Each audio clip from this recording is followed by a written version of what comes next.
क्या चैलेंजेस दरपेश हैं? ये जो इस वक्त सैलाबी सूरत हाल है, बारिशें हो रही हैं, तो क्या सिंध के जो दीगर इलाके हैं हमारे, वहाँ पे क्या सूरत हाल है? देखिए, सिंध का जो प्रॉब्लम है, बल्कि मैं समझता हूँ काफी हद तक पूरे मुल्क में यही सूरत हाल है कि जी। पूरे सिंध में जो है ना, वो वाटर सप्लाई और सीवेज का निज़ाम जो है वो पूरे का पूरा तकरीबन डिसफंक्शनल है।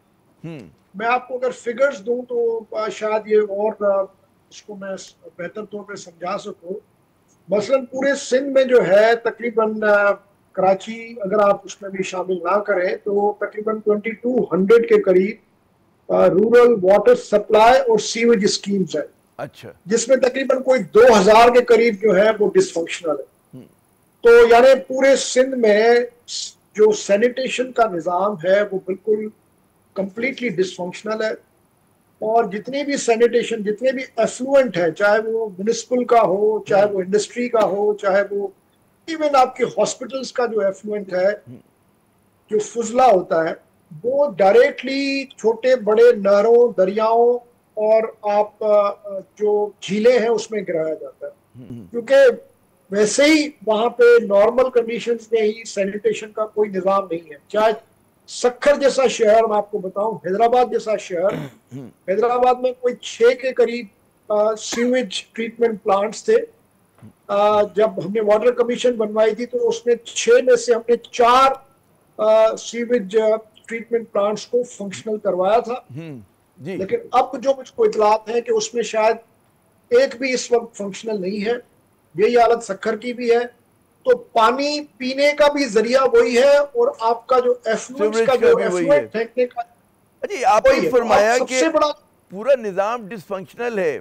अब माशाल्लाह मतलब है 17 बरस से पाकिस्तान पीपल्स पार्टी बरसर इक़्तिदार है, तो कोई वहाँ पर मतलब है चीज़ें जो हैं कोई 1-2%, 4% कुछ तरक्की हुई है इन मामलात में कि वो मज़ीद इन्हितात आपको नज़र आ रहा है? जब डिसफंक्शनल कह रहे हैं तो मतलब है कुछ कुछ देखिए। कोई प्रोजेक्ट्स कोई तो शुरू किए होंगे इन्होंने। इतना 18वीं तरमीम के बाद फंड्स भी हैं, मतलब है दावे भी करते हैं कि हम तरक्की के काम कर रहे हैं, तो ये सबसे अहम चीज़ जो है उस पर नज़र नहीं गई है क्या?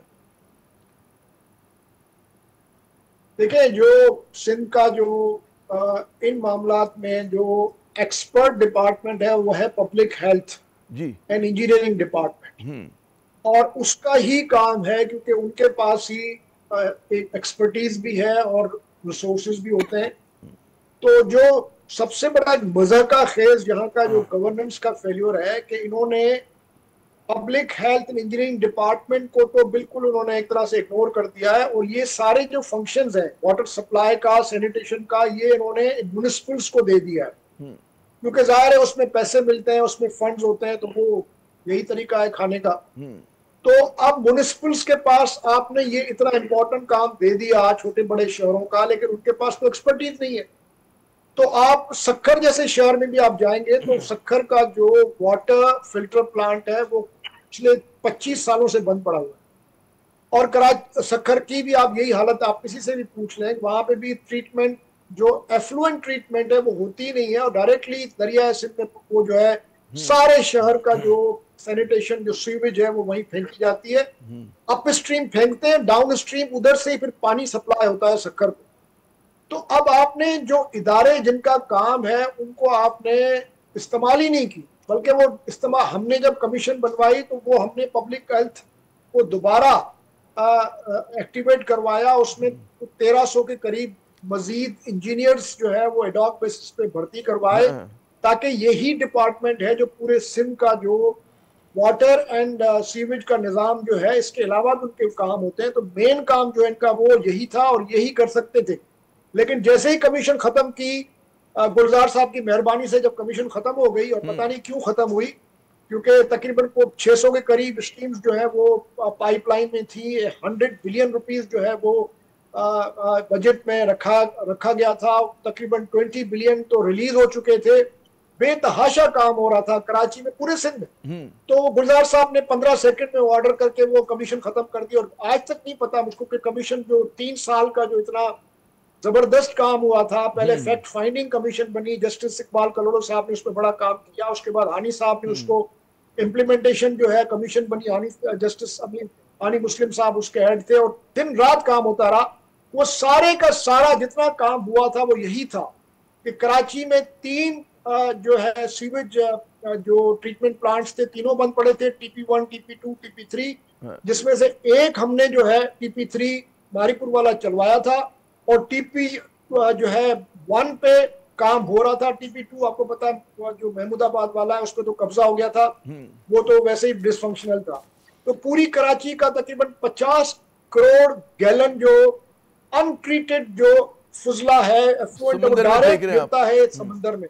आप सोच सकते हैं क्या खौफनाक सूरत हाल है। अच्छा तो उस्ताद साहब, ये समंदर। बहुत ही आपने खौफनाक सूरत हाल जो है आपने मंजर कशी की है, और मतलब है हमें ये समझना चाहिए कि इसमें तो इमरजेंसी डिक्लेयर होनी चाहिए।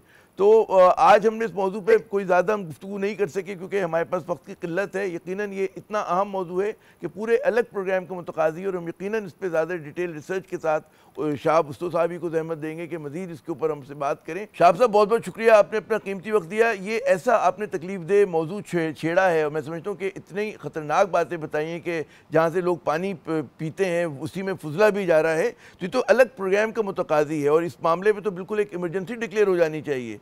चाहे शहरी सिंध के लोग हों, चाहे देही सिंध के लोग हों, वो एक ही दर्द के रिश्ते से मुंसलिक हैं, और उनके साथ जो सलूक हो रहा है वो बहुत ही खौफनाक है।